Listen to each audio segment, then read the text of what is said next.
الحمد للہ رب العالمین والصلاة والسلام علی خاتم النبیین اما بعد فاعوذ باللہ من الشیطان الرجیم بسم اللہ الرحمن الرحیم۔ سورہ بلد۔ سورہ بلد کا تعارف، مقام نزول۔ سورہ بلد مکہ مکرمہ میں نازل ہوئی ہے۔ آیات، کلمات اور حروف کی تعداد، اس سورت میں ایک رکوع، 20 آیتیں، 82 کلمے اور 320 حروف ہیں۔ بلد نام رکھنے کی وجہ، بلد کا معنی ہے شہر، اور اس سورت کی پہلی آیت میں اللہ تعالیٰ نے اپنے حبیب صلی اللہ تعالی علیہ وآلہ وسلم کے شہر مکہ کی قسم ارشاد فرمائی ہے۔ اس مناسبت سے اسے سورہ بلد کہتے ہیں۔ سورہ بلد کے مضامین،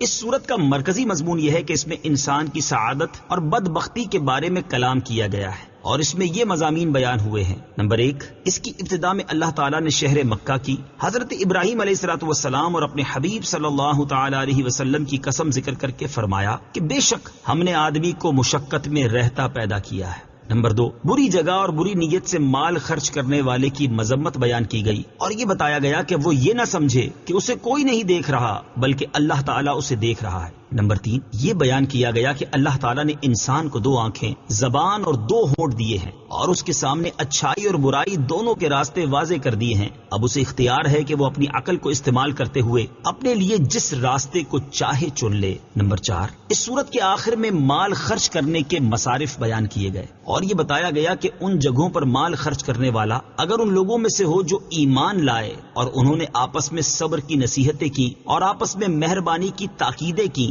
تو وہ عرش کی دائیں جانب ہوں گے، اور ان کے دائیں ہاتھ میں نامہ اعمال دیا جائے گا۔ نیز یہ بیان کیا گیا کہ کافروں کو بائیں ہاتھ میں اعمال نامہ دیا جائے گا، اور ان پر ہر طرف سے بند کی ہوئی آگ ہوگی۔ سورہ فجر کے ساتھ مناسبت، سورہ بلد کی اپنے سے ماقبل سورت فجر کے ساتھ مناسبت یہ ہے کہ سورہ فجر میں مال کی محبت، وراثت کا سارا مال ہڑپ کر جانے اور مسکین کو کھانا کھلانے کی طرف راغب نہ کرنے کی مذمت بیان کی گئی، اور سورہ بلد میں یہ بتایا گیا ہے کہ مالدار شخص کو اپنا مال کن کاموں میں خرچ کرنا چاہیے۔ بسم اللہ الرحمن الرحیم۔ ترجمہ، اللہ کے نام سے شروع جو نہایت مہربان رحمت والا ہے۔ لا اقسم بهذا البلد وانت حل بهذا البلد۔ ترجمہ، مجھے اس شہر کی قسم جبکہ تم اس شہر میں تشریف فرما ہو۔ لا اقسم بهذا البلد، مجھے اس شہر کی قسم۔ تفسیر صراط الجنان میں ہے، اس آیت اور اس کے بعد والی آیت میں ارشاد فرمایا کہ اے پیارے حبیب صلی اللہ تعالی علیہ وآلہ وسلم، مجھے اس شہر مکہ کی قسم جبکہ تم اس شہر میں تشریف فرما ہو۔ مکہ مکرمہ کے فضائل، یہاں اللہ تعالیٰ نے مکہ مکرمہ کی فضیلت کی وجہ سے اس کی قسم ارشاد فرمائی، اور مکہ مکرمہ کو یہ فضیلت حاصل ہے کہ اللہ تعالیٰ نے اسے حرم اور امن والی جگہ بنایا، اور اس میں موجود مسجد کے بارے میں فرمایا، ان اول بیت وضع للناس للذی ببکة مبارکا وہدی للعالمین فیہ آیات بینات مقام ابراہیم ومن دخلہ کان آمنا۔ ترجمہ، بے شک سب سے پہلا گھر جو لوگوں کی عبادت کے لیے بنایا گیا وہ ہے جو مکہ میں ہے، برکت والا ہے، اور سارے جہان والوں کے لیے ہدایت ہے۔ اس میں کھلی نشانیاں ہیں، ابراہیم کے کھڑے ہونے کی جگہ ہے، اور جو اس میں داخل ہوا امن والا ہو گیا۔ اس مسجد کو پوری دنیا کے مسلمانوں کے لیے قبلہ بناتے ہوئے ارشاد فرمایا، وحیث ما کنتم فولوا وجوہکم شطرہ۔ ترجمہ، اور اے مسلمانوں، تم جہاں کہیں ہو اپنا منہ اسی کی طرف کر لو، اور اس میں موجود مقام ابراہیم کے بارے میں مسلمانوں کو حکم دیا، واتخذوا من مقام ابراہیم مصلی۔ ترجمہ، اور اے مسلمانوں، تم ابراہیم کے کھڑے ہونے کی جگہ کو نماز کا مقام بناؤ، اور لوگوں کو خانہ کعبہ کا حج کرنے کا حکم دیتے ہوئے فرمایا، وَلِلَّهِ عَلَى النَّاسِ حِجُّ الْبَيْتِ مَنِ اسْتَطَاعَ إِلَيْهِ سَبِيلًا۔ ترجمہ، اور اللہ کے لیے لوگوں پر اس گھر کا حج کرنا فرض ہے جو اس تک پہنچنے کی طاقت رکھتا ہے۔ اور خانہ کعبہ کے بارے میں ارشاد فرمایا وَإِذْ جَعَلْنَا الْبَيْتَ مَثَابَةً لِلنَّاسِ وَأَمْنًا۔ ترجمہ، اور یاد کرو جب ہم نے اس گھر کو لوگوں کے لیے مرجع اور امان بنایا۔ اور سورہ بلد کی دوسری آیت میں گویا کہ ارشاد فرمایا کہ اے پیارے حبیب صلی اللہ تعالی علیہ وآلہ وسلم، مکہ مکرمہ کو یہ عظمت آپ کے وہاں تشریف فرما ہونے کی وجہ سے حاصل ہوئی ہے۔ حضرت علامہ شیخ عبدالحق محدث دہلوی رحمت اللہ تعالی علیہ فرماتے ہیں، علماء فرماتے ہیں کہ اللہ تعالیٰ نے اپنی کتاب میں نبی کریم صلی اللہ تعالی علیہ وآلہ وسلم کے علاوہ اور کسی نبی کی رسالت کی قسم یاد نہ فرمائی، اور سورہ مبارکہ لا اقسم بهذا البلد وانت حل بهذا البلد، اس میں رسول کریم صلی اللہ تعالی علیہ وسلم کی انتہائی تعظیم و تکریم کا بیان ہے، کیونکہ اللہ تعالیٰ نے قسم کو اس شہر سے جس کا نام بلد حرام اور بلد امین ہے مقید فرمایا ہے۔ اور جب سے حضور اکرم صلی اللہ تعالی علیہ وسلم نے اس مبارک شہر میں نزول اجلال فرمایا، تب سے اللہ تعالیٰ کے نزدیک وہ شہر معزز و مکرم ہو گیا، اور اسی مقام سے یہ مثال مشہور ہوئی کہ شرف المکان بالمکین، یعنی مکان کی بزرگی اس میں رہنے والے سے ہے۔ مزید فرماتے ہیں کہ اللہ تعالیٰ کا اپنی ذات و صفات کے علاوہ کسی اور چیز کی قسم یاد فرمانا اس چیز کا شرف اور فضیلت ظاہر کرنے کے لیے اور دیگر اشیاء کے مقابلے میں اس چیز کو ممتاز کرنے کے لیے ہے جو لوگوں کے درمیان موجود ہے، تاکہ لوگ جان سکیں کہ یہ چیز انتہائی عظمت و شرافت والی ہے۔ اعلیٰ حضرت امام احمد رضا خان رحمت اللہ تعالی علیہ کیا خوب فرماتے ہیں، وہ خدا نے ہے مرتبہ تجھ کو دیا، نہ کسی کو ملے نہ کسی کو ملا، کہ کلام مجید نے کھائی شہا، تیرے شہر و کلام و بقا کی قسم۔ مدینہ منورہ کے فضائل، اور جب اللہ تعالیٰ کے حکم سے نبی کریم صلی اللہ تعالی علیہ وآلہ وسلم مکہ مکرمہ سے مدینہ منورہ پہنچے تو اس مقام کو کیا کیا عظمتیں حاصل ہوئیں، ان میں سے 7 عظمتیں سماعت کیجیے۔ نمبر 1، حضرت ابو ہریرہ رضی اللہ تعالی عنہ سے روایت ہے، بخاری شریف کی حدیث ہے، رسول اکرم صلی اللہ تعالی علیہ وآلہ وسلم نے ارشاد فرمایا، مجھے اس بستی کی طرف ہجرت کا حکم دیا گیا جو تمام بستیوں کو کھا جاتی ہے، لوگ اسے یثرب کہتے ہیں حالانکہ وہ مدینہ ہے، اور وہ برے لوگوں کو اس طرح دور کرتا ہے جیسے بھٹی لوہے کے میل کچیل کو دور کرتی ہے۔ نمبر 2، حضرت جابر بن سمورہ رضی اللہ تعالی عنہ سے روایت ہے، مسلم شریف کی حدیث ہے، تاجدار رسالت صلی اللہ تعالی علیہ وسلم نے ارشاد فرمایا، بے شک اللہ تعالی نے مدینہ کا نام طیبہ رکھا ہے۔ نمبر 3، حضرت ابو ہریرہ رضی اللہ تعالی عنہ سے روایت ہے، بخاری شریف کی حدیث ہے، تاجدار رسالت صلی اللہ تعالی علیہ وآلہ وسلم نے ارشاد فرمایا، مدینہ منورہ کے دونوں پتھریلے کناروں کے درمیان کی جگہ کو میری زبان سے حرم قرار دیا گیا ہے۔ نمبر 4، حضرت سہل بن حنیف رضی اللہ تعالیٰ عنہ فرماتے ہیں، سید المرسلین صلی اللہ تعالی علیہ وآلہ وسلم نے اپنے دست اقدس سے مدینہ منورہ کی طرف اشارہ کر کے فرمایا، بے شک یہ حرم ہے اور امن کا گہوارہ ہے۔ نمبر 5، حضرت انس بن مالک رضی اللہ تعالی عنہ سے روایت ہے، بخاری شریف کی حدیث ہے، رسول اللہ صلی اللہ تعالی علیہ وآلہ وسلم نے دعا فرمائی کہ اے اللہ، جتنی برکتیں مکہ میں نازل کی ہیں اس سے دگنی برکتیں مدینہ میں نازل فرما۔ نمبر 6، حضرت عبداللہ بن زید انصاری رضی اللہ تعالی عنہ سے روایت ہے، بخاری شریف کی حدیث ہے، حضور پرنور صلی اللہ تعالی علیہ وآلہ وسلم نے ارشاد فرمایا، میرے گھر اور میرے ممبر کے درمیان کی جگہ جنت کے باغوں میں سے ایک باغ ہے۔ نمبر 7، حضرت عبداللہ ابن عمر رضی اللہ تعالیٰ عنہما سے روایت ہے، ترمذی شریف کی حدیث ہے، حضور اقدس صلی اللہ تعالی علیہ وآلہ وسلم نے ارشاد فرمایا، جس شخص کو مدینہ منورہ میں موت آ سکے تو اسے یہاں ہی مرنا چاہیے، کیونکہ میں یہاں مرنے والوں کی خاص طور پر شفاعت کروں گا۔ اعلیٰ حضرت رحمت اللہ تعالی کیا خوب فرماتے ہیں، طیبہ میں مر کے ٹھنڈے چلے جاؤ آنکھیں بند، طیبہ میں مر کے ٹھنڈے چلے جاؤ آنکھیں بند، سیدھی سڑک یہ شہر شفاعت نگر کی ہے۔ ووالد وما ولد لقد خلقنا الانسان فی کبد۔ ترجمہ، اور باپ کی قسم اور اس کی اولاد کی، بے شک ہم نے آدمی کو مشقت میں رہتا پیدا کیا۔ ووالد وما ولد،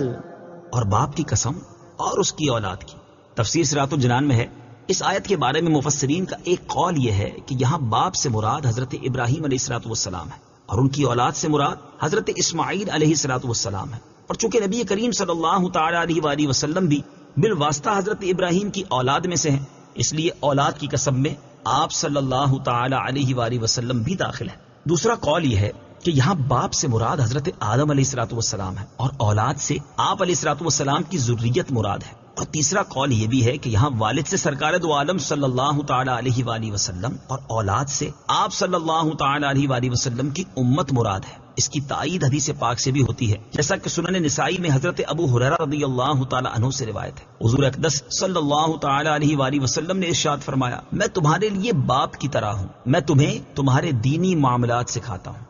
لقد خلقنا الانسان فی کبد،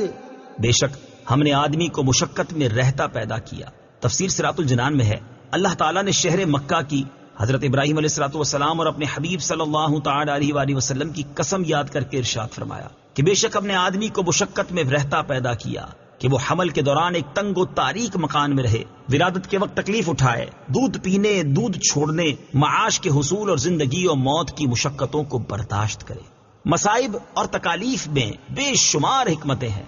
یاد رہے کہ ان مصائب اور تکالیف میں اللہ تعالیٰ کی بے شمار حکمتیں ہیں۔ ہمارا نفس امارہ مست گھوڑا ہے، اگر اس کے منہ میں ان تکالیف کی لگام نہ ہو تو یہ ہمیں ہلاک کر دے گا، کیونکہ ان تکالیف کی لگام کے باوجود انسان کا حال یہ ہے کہ ظلم اور قتل و غارت گری انسان نے کی، چوری ڈکیتی کی وارداتوں کا مرتکب انسان ہوا، فحاشی اور عریانی کے سیلاب انسان نے بہائے، نبوت کا جھوٹا دعویٰ حتیٰ کہ خدائی تک کا دعویٰ انسان نے کیا، اور اگر ان تکالیف کی لگام ہٹا لی جائے تو انسان کا جو حال ہوگا وہ تصور سے بالا تر ہے۔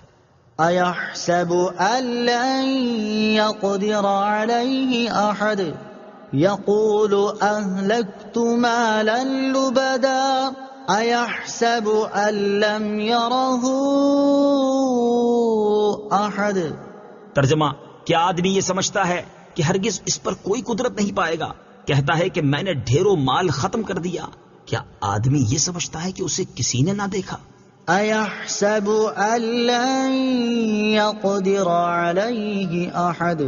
کیا آدمی یہ سمجھتا ہے کہ ہرگز اس پر کوئی قدرت نہیں پائے گا؟ تفسیر صراط الجنان میں ہے، ایک قول یہ ہے کہ یہ آیت ابو الاشد اسید بن کلدہ کے بارے میں نازل ہوئی۔ یہ انتہائی مضبوط اور طاقتور شخص تھا، اور اس کی طاقت کا یہ عالم تھا کہ چمڑا پاؤں کے نیچے دبا لیتا اور اعلان کرتا کہ کون اس چمڑے کو میرے پاؤں کے نیچے سے نکالے گا۔ چنانچہ 10 آدمی اس چمڑے کو کھینچتے رہتے، یہاں تک کہ وہ چمڑا تو پھٹ کر ٹکڑے ٹکڑے ہو جاتا، لیکن جتنا اس کے پاؤں کے نیچے ہوتا وہ ہرگز نہ نکل سکتا تھا۔ اور ایک قول یہ ہے کہ یہ آیت ولید بن مغیرہ کے بارے میں نازل ہوئی، اور آیت کے معنی یہ ہے کہ یہ کافر اپنی قوت پر غرور کرتا اور مسلمانوں کو کمزور سمجھتا ہے، یہ کس گمان میں پڑا ہوا ہے، اور یہ اللہ تعالیٰ کی قدرت کو نہیں جانتا جو کہ قادر برحق ہے۔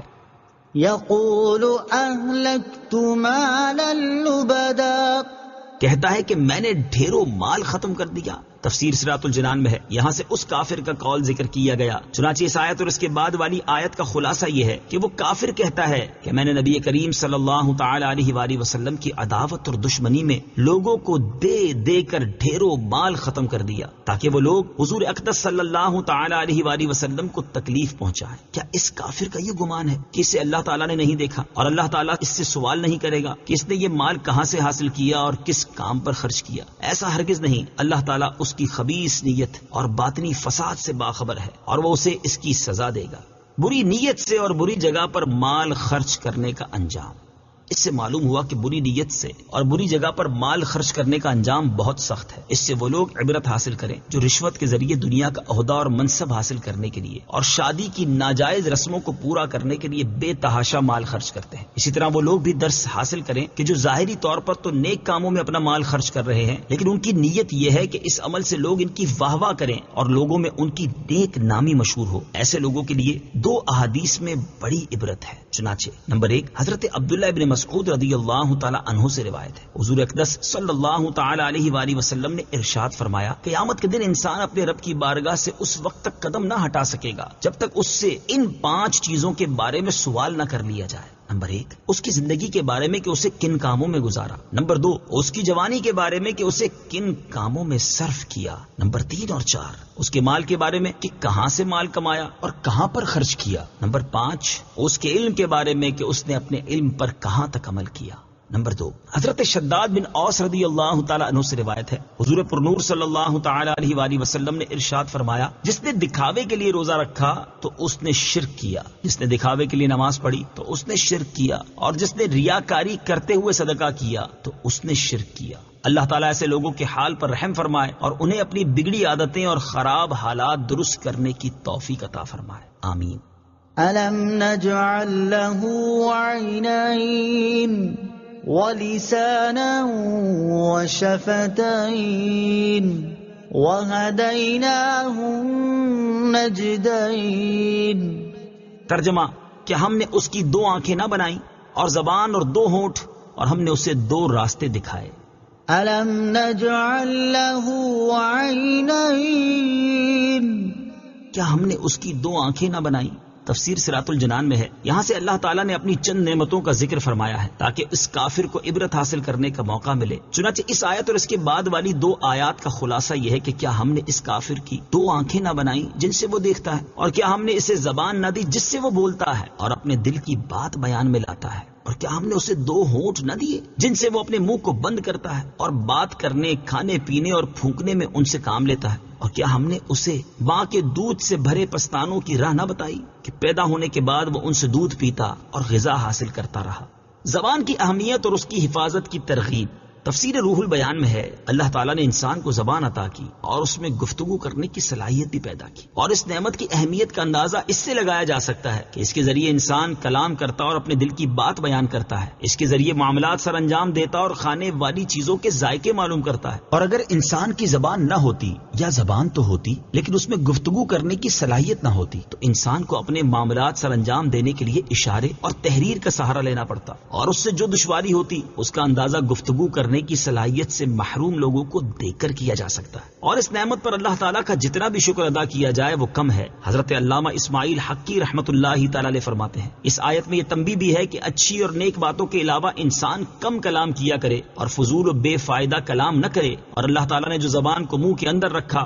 اور اس کے آگے 2 ایسے ہونٹ بنا دیے جنہیں کھولے بغیر کلام ممکن نہیں، اس میں یہی حکمت ہے تاکہ بندہ اپنے ہونٹوں کو بند کر کے ان سے کلام نہ کر سکنے پر مدد حاصل کرے۔ اور بکثرت احادیث میں زبان کی حفاظت کرنے کی ترغیب اور خاموش رہنے کی فضیلت بیان کی گئی ہے۔ یہاں ان میں سے 5 احادیث سماعت فرمائیے۔ چنانچہ نمبر 1، حضرت عقبہ بن عامر رضی اللہ تعالیٰ عنہ فرماتے ہیں، ترمذی شریف کی حدیث ہے کہ میں نے رسول اللہ صلی اللہ تعالیٰ علیہ وآلہ وسلم کی بارگاہ میں حاضر ہو کر عرض کی، نجات کا ذریعہ کیا ہے؟ ارشاد فرمایا، اپنی زبان کو قابو میں رکھو اور تمہیں تمہارا گھر کافی رہے، اور اپنی خطاؤں پر روو۔ نمبر 2، حضرت ابو سعید خدری رضی اللہ تعالی عنہ سے روایت ہے، ترمذی شریف کی حدیث ہے، نبی اکرم صلی اللہ تعالی علیہ وآلہ وسلم نے ارشاد فرمایا، جب انسان صبح کرتا ہے تو سارے اعضاء زبان کی خوشامد کرتے ہیں اور اس سے کہتے ہیں، ہمارے بارے میں اللہ تعالیٰ سے ڈر کہ ہم تیرے ساتھ ہیں، تو سیدھی رہے گی تو ہم سیدھے رہیں گے، اور اگر تو ٹیڑھی ہوگی تو ہم ٹیڑھے ہوں گے۔ نمبر 3، حضرت سفیان بن عبداللہ ثقفی رضی اللہ تعالیٰ عنہ فرماتے ہیں، ترمذی شریف کی حدیث ہے، میں نے عرض کی، یا رسول اللہ صلی اللہ تعالیٰ علیہ وآلہ وسلم، جن چیزوں کا آپ مجھ پر خوف کرتے ہیں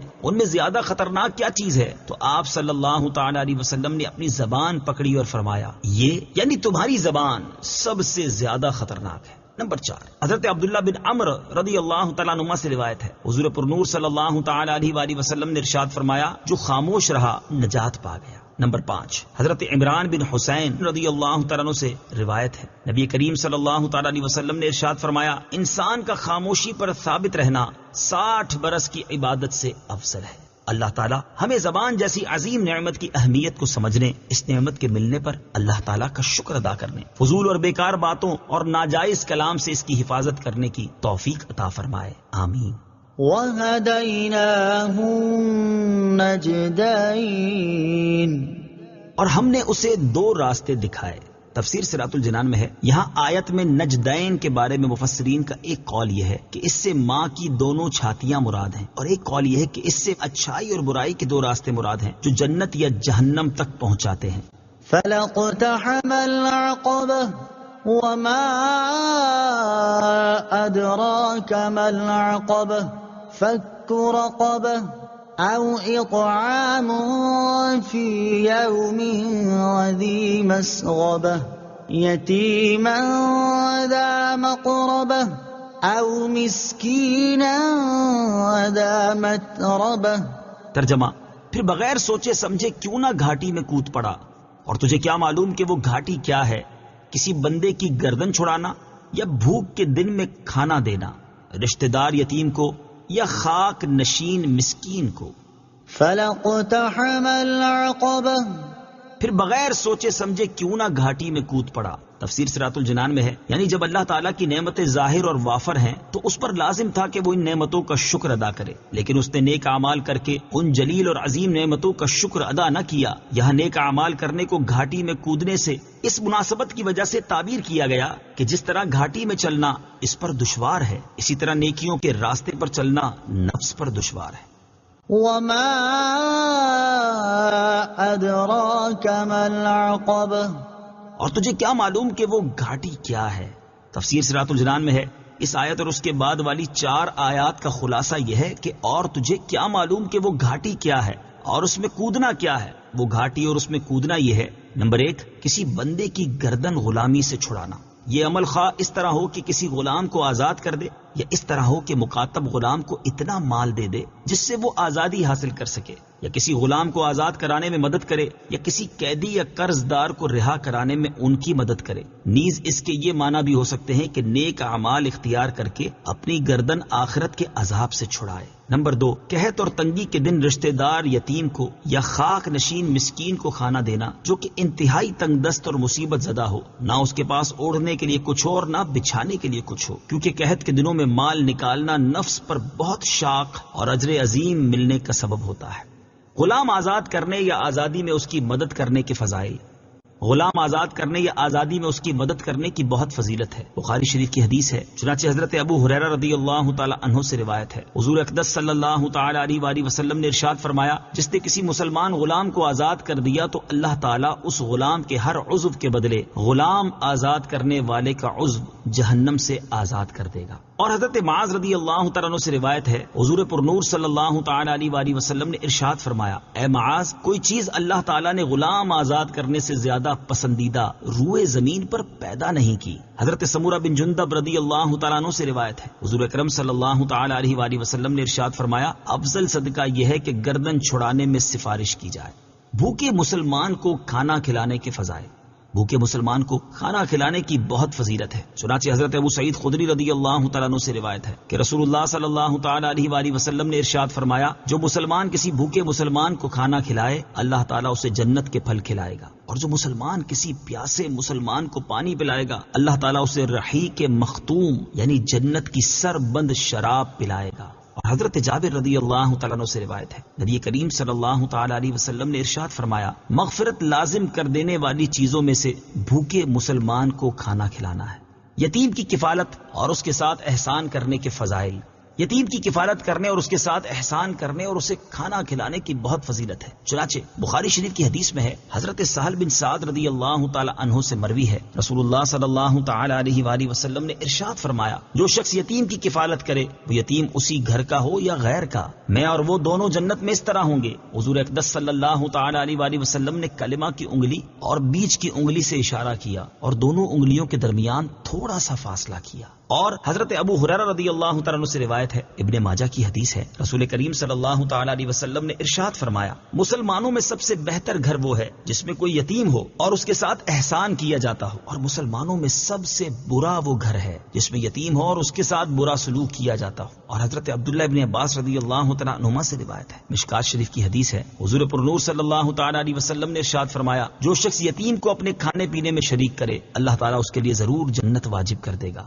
مگر جبکہ ایسا گناہ کیا ہو جس کی مغفرت نہ ہو۔ مسکین کی مدد کرنے اور اسے کھانا کھلانے کے فضائل۔ مسکین کی مدد کرنے اور اس کو کھانا کھلانے کی بہت فضیلت ہے، چنانچہ حضرت ابو ہریرہ رضی اللہ تعالی عنہ سے روایت ہے، تاجدار رسالت صلی اللہ تعالی علیہ وآلہ وسلم نے ارشاد فرمایا، یتیموں اور مسکینوں کی مدد کرنے والا جہاد میں سعی کرنے والے اور بے تھکے مسلسل شب بیداری کرنے والے اور ہمیشہ روزہ رکھنے والے کی مثل ہے۔ اور حضرت ابو ہریرہ رضی اللہ تعالی عنہ سے روایت ہے، حضور اقدس صلی اللہ تعالی علیہ وآلہ وسلم نے ارشاد فرمایا، ایک لقمہ روٹی اور ایک مٹھی خرما اور اس کی مثل کوئی اور چیز جس سے مسکین کو نفع پہنچے، ان کی وجہ سے اللہ تعالیٰ 3 شخصوں کو جنت میں داخل فرماتا ہے۔ نمبر 1 صاحب خانہ کو جس نے حکم دیا، نمبر 2 بیوی کو جو کہ اسے تیار کرتی ہے، نمبر 3 خادم کو جو کہ مسکین کو دے کر آتا ہے، پھر حضور اقدس صلی اللہ تعالی علیہ وآلہ وسلم نے فرمایا حمد ہے اللہ عز و جل کے لیے جس نے ہمارے خادموں کو بھی نہ چھوڑا۔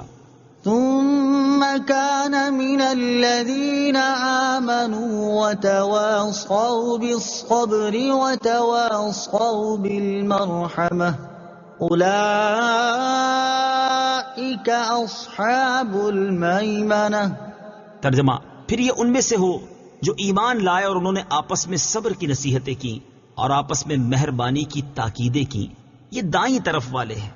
ثم كان من الذين آمنوا، پھر یہ ان میں سے ہو جو ایمان لائے۔ تفسیر صراط الجنان میں ہے یعنی یہ تمام عمل اس وقت مقبول ہیں اور اسی صورت یہ اعمال کرنے والے کے بارے میں کہا جائے گا کہ وہ گھاٹی میں کودا، کہ جب یہ اعمال کرنے والا ان لوگوں میں سے ہو جو ایمان لائے اور انہوں نے آپس میں گناہوں سے باز رہنے اور عبادات بجا لانے اور ان مشقتوں کو برداشت کرنے پر صبر کی نصیحتیں کی جن میں مومن مبتلا ہوں، اور انہوں نے آپس میں مہربانی کی تاکیدیں کی کہ مومنین ایک دوسرے کے ساتھ شفقت و محبت کا برتاؤ کریں، اور اگر وہ ایماندار نہیں تو اس کے لیے کچھ نہیں بلکہ اس کے سب عمل بیکار ہیں۔ ایمان کے بغیر نیک جگہ پر مال خرچ کرنے کا ثواب نہیں ملے گا۔ اس سے معلوم ہوا کہ ایمان کے بغیر اچھی جگہوں پر مال خرچ کرنے کا ثواب نہیں ملے گا، بلکہ ایمان قبول کرنے کے بعد جو مال راہ خدا میں خرچ کیا جائے گا اسی کا ثواب ملے گا۔ اسی چیز کو بیان کرتے ہوئے ایک اور مقام پر اللہ تعالیٰ ارشاد فرماتا ہے وما منعهم أن تقبل منهم نفقاتهم إلا أنهم كفروا بالله وبرسوله۔ ترجمہ، اور ان کے صدقات قبول کیے جانے سے یہ بات مانے ہے کہ انہوں نے اللہ اور اس کے رسول کے ساتھ کفر کیا، لہٰذا جو کافر یہ چاہتا ہو کہ اسے اللہ تعالیٰ کی راہ میں مال خرچ کرنے اور نیک اعمال کرنے پر ثواب ملے تو اسے چاہیے کہ پہلے توحید و رسالت پر ایمان لائے اور اس کے بعد مال خرچ کرے اور دیگر نیک اعمال کرے تاکہ اسے اللہ تعالیٰ کی بارگاہ سے ثواب حاصل ہو۔ اولئک اصحاب المیمنہ، یہ دائیں طرف والے ہیں۔ تفسیر صراط الجنان میں ہے یعنی جن میں یہ اوصاف پائے جاتے ہیں یہ دائیں طرف والے ہیں، جنہیں ان کے نامہ اعمال دائیں ہاتھ میں دیے جائیں گے اور وہ عرش کی دائیں جانب سے جنت میں داخل ہوں گے۔ اس سے معلوم ہوا کہ آپس میں صبر کی نصیحتیں اور مہربانی کی تاکیدیں کرنے والے مسلمانوں کا اللہ تعالیٰ کی بارگاہ میں مقام، رتبہ اور درجہ بہت بلند ہے۔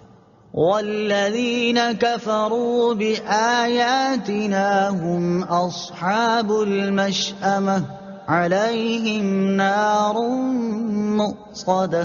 ترجمہ، اور جنہوں نے ہماری آیتوں کے ساتھ کفر کیا وہ بائیں طرف والے ہیں، ان پر ہر طرف سے بند کی ہوئی آگ ہوگی۔ والذین کفروا بآیاتنا، اور جنہوں نے ہماری آیتوں کے ساتھ کفر کیا۔ تفسیر صراط الجنان میں ہے اس آیت اور اس کے بعد والی آیت کا خلاصہ یہ ہے کہ جنہوں نے ہماری آیتوں کے ساتھ کفر کیا وہ بائیں طرف والے ہیں کہ انہیں ان کے نامہ اعمال بائیں ہاتھ میں دیے جائیں گے اور وہ عرش کے بائیں جانب سے جہنم میں داخل کیے جائیں گے، اور ان پر ہر طرف سے بند کی ہوئی آگ ہوگی کہ نہ اس میں باہر سے ہوا آ سکے گی اور نہ اندر سے دھواں باہر جا سکے گا۔ صدق اللہ